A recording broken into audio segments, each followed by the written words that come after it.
Alors pour essayer d'y voir plus clair dans cette situation extrêmement tendue toujours entre l'Espagne et la Catalogne, comprendre pourquoi et comment on en est arrivé là, quel avenir aussi pour la Catalogne et pour l'Espagne. On va en parler avec l'invité du Grand Angle, Jean-Jacques Kourlianski. Bonsoir. Bonsoir. Alors vous êtes chercheur à l'IRIS, c'est l'Institut de Relations internationales et stratégiques. Vous êtes un spécialiste du monde ibérique et donc bien sûr de l'Espagne. Alors d'abord une première question, est-ce que vous êtes étonné, surpris par la tournure des événements, cette déclaration d'indépendance de la Catalogne et puis la mise sous tutelle de la Catalogne par l'Espagne ? Non, enfin, tous ceux qui suivent le dossier savaient que le dernier épisode de la chronique du dialogue de sourds qu'ont engagé les indépendantistes catalans et le Parti populaire et le président du gouvernement espagnol, qui est membre de ce parti, devait se terminer de cette façon-là, par un choc de train, dans la mesure où il n'y a jamais eu de 2010, peut-être qu'on pourra en parler tout à l'heure, et 2017, donc aujourd'hui, d'aiguillage qui aurait permis à l'un des deux trains de trouver une voie de garage satisfaisante. On va en parler tout de suite. 2010, vous l'avez cité vous-même. Pour vous, c'est le début de la crise, c'est le moment où le tribunal constitutionnel, en fait, réduit les compétences du statut d'autonomie de la Catalogne. Tout à fait. Alors, ça a été l'événement déclencheur. Et le deuxième élément qui a aggravé les choses, c'est que le Parti populaire, une fois arrivé au pouvoir en Espagne, n'a pas fait de proposition alternative, comme on aurait pu le penser en démocratie. Donc on a perdu 7 ans. Donc 7 ans de silence. Bon, il y a des explications, on pourra peut-être en parler tout à l'heure, mais qui sont à l'origine de la crise actuelle. Alors je le disais, il y a une manifestation qui a eu lieu aujourd'hui à Madrid pour l'unité de l'Espagne. On va rejoindre à Madrid Eric Destiné, qui est l'envoyé spécial de la RTBF. Bonsoir Eric. Alors une manifestation à Madrid tout à l'heure et surtout un vrai traumatisme pour les partisans de l'unité espagnole.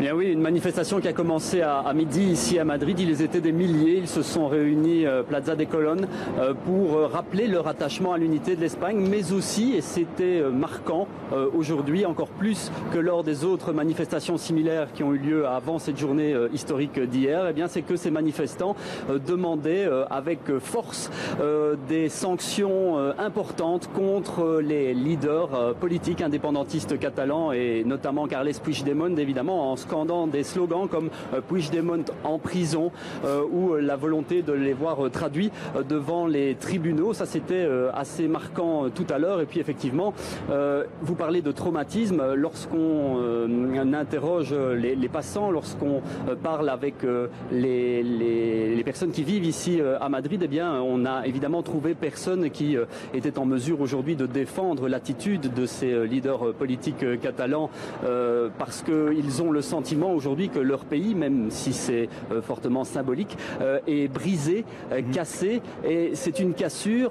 Ils ont le sentiment que cette cassure va laisser des traces pendant longtemps dans les cœurs, aussi dans les familles, aussi sur les lieux de travail. Bien sûr, dans le reste de l'Espagne, bien sûr en Catalogne, la population est fortement divisée sur la question de l'indépendantisme. Dans le reste de l'Espagne, c'est plutôt, comme vous l'avez dit, un traumatisme qui prime, qui règne. Merci Eric Destiné, donc en direct de Madrid. Jean-Jacques Kourlianski, donc aussi, on l'a dit, division de la population catalane et plutôt une unité du côté de l'Espagne. Non, il y a des nuances dans l'application du fameux article 155 qui est dans la Constitution que vous avez apporté là, que j'ai apporté dans sa version catalane du Parlement catalan. De la Constitution, le Parti socialiste espagnol que le Parti populaire a souhaité associer a posé un certain nombre de conditions. L'une d'entre elles pourrait peut-être déverrouiller à terme la situation, c'est celle de constituer une commission spéciale chargée d'étudier la modification de la Constitution. Le président Rajoy, donc le président du gouvernement espagnol, en a accepté le principe dans les 6 mois. Cela dit, les prochaines élections au Parlement catalan, c'est pas dans 6 mois, c'est dans 2 mois. Alors, avant de parler des élections du Parlement, les nouvelles élections donc décidées, annoncées par Rajoy pour la Catalogne, pourquoi le Parti populaire, donc, qui dirige aujourd'hui le gouvernement espagnol, serait prêt à faire des concessions sur la Constitution espagnole et qui, d'une certaine manière, augmenterait, j'imagine, s'il fait ces modifications de la Constitution, c'est pour augmenter l'autonomie de la Catalogne? Le projet, du moins le projet des socialistes qui sont du PSOE et du PS catalan qui sont à l'origine de la proposition, c'est de fédéraliser l'Espagne.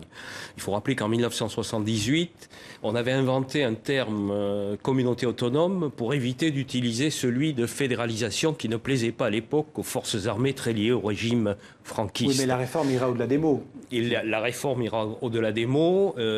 Elle est ouverte. Il y aura sans doute davantage de compétences pour l'ensemble des régions espagnoles. Reste ouvert le problème du financement. C'est une des grandes revendications de la Catalogne, qui est une des régions les plus riches d'Espagne.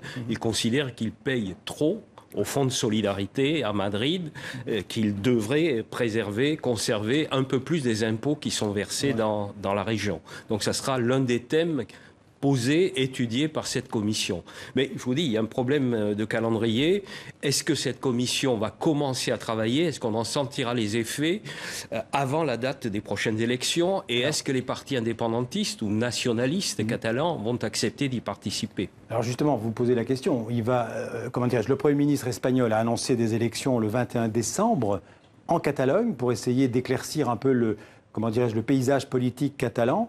Qu'est-ce qui se passe si la moitié de la population, par exemple, ne se rend pas dans les bureaux de vote? Alors, il y a plusieurs hypothèses. Soit les partis nationalistes acceptent d'y participer et le résultat est le même qu'aux élections de 2015. Donc ça nous renvoie à la case départ. Soit ils font la grève des élections.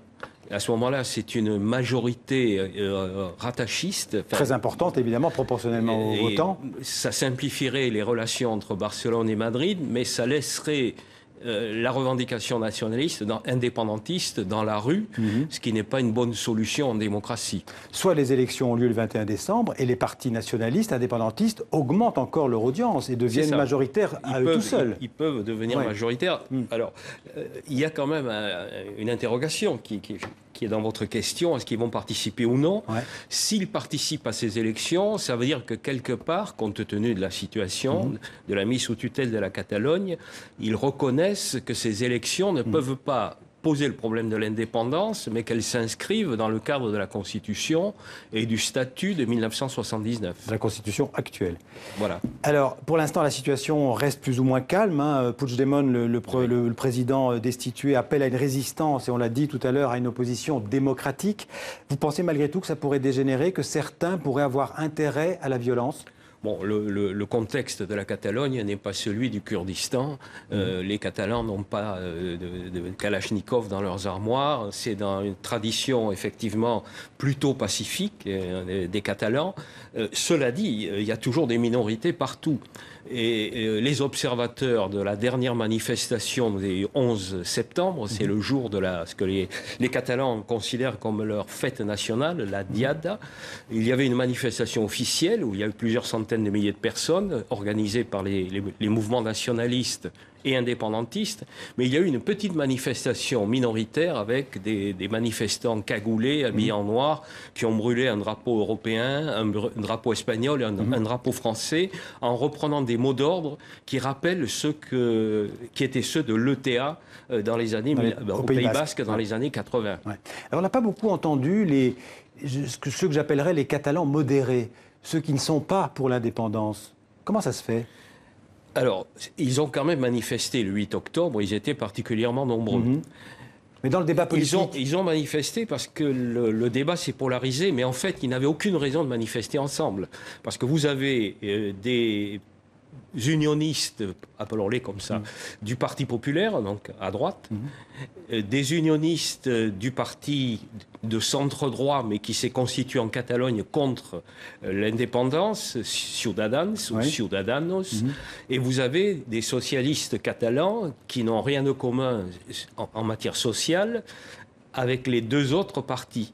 Donc il était très difficile de les faire manifester ensemble. Ils n'ont pas d'objectif commun, de vision commune de la société.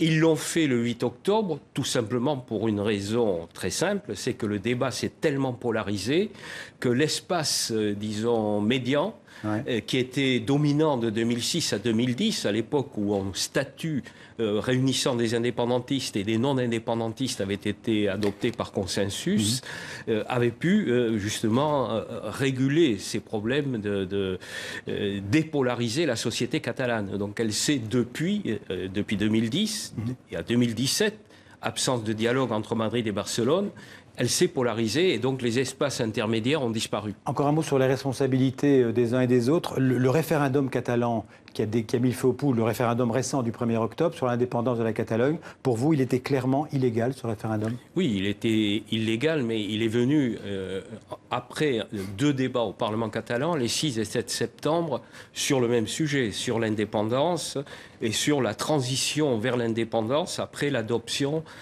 par les Catalans au moyen d'un référendum, une confirmation de ce processus allant vers la souveraineté de la Catalogne. Les autorités administratives du Parlement catalan l'avaient publiquement signalé à la présidente du Parlement catalan, vous n'avez pas la possibilité constitutionnellement d'ouvrir un tel débat. Ils l'ont fait. Donc ce n'est pas simplement le référendum, mais les lois préparatoires adoptées par le Parlement catalan qui étaient hors constitution, hors statut d'autonomie de la Catalogne. Jean-Jacques Wolonski, les indépendantistes, on l'a vu, sont très isolés. Aucun pays en dehors de l'Europe et surtout en Europe n'a soutenu cette indépendance. C'est pas surprenant? Non, il n'y a que l'Ossétie du Sud, dont le chef d'État a fait un déplacement à Barcelone il y a quelques jours. C'était tout à fait prévisible. Déjà, le problème avait été posé en 2004 au président de la Commission, Romano Prodi, qui avait été très clair et qui avait dit, si une partie d'un État de l'Union européenne sort de cet État, elle n'est plus membre de l'Union européenne, elle ne bénéficiera plus du soutien de l'Union européenne, elle ne sera plus membre de l'euro. Donc les déclarations des chefs d'État sont tout à fait en conformité avec celles de la doctrine de la présidence de la Commission européenne depuis 2004. Merci beaucoup Jean-Jacques Wolonski d'être venu nous expliquer un petit peu la difficulté de cette situation entre l'Espagne et la Catalogne. On vous reverra sûrement dans les prochaines semaines, dans les prochains mois pour évaluer donc la situation entre ces deux, j'allais dire, entre cet État et cette région. Voilà. Merci à vous.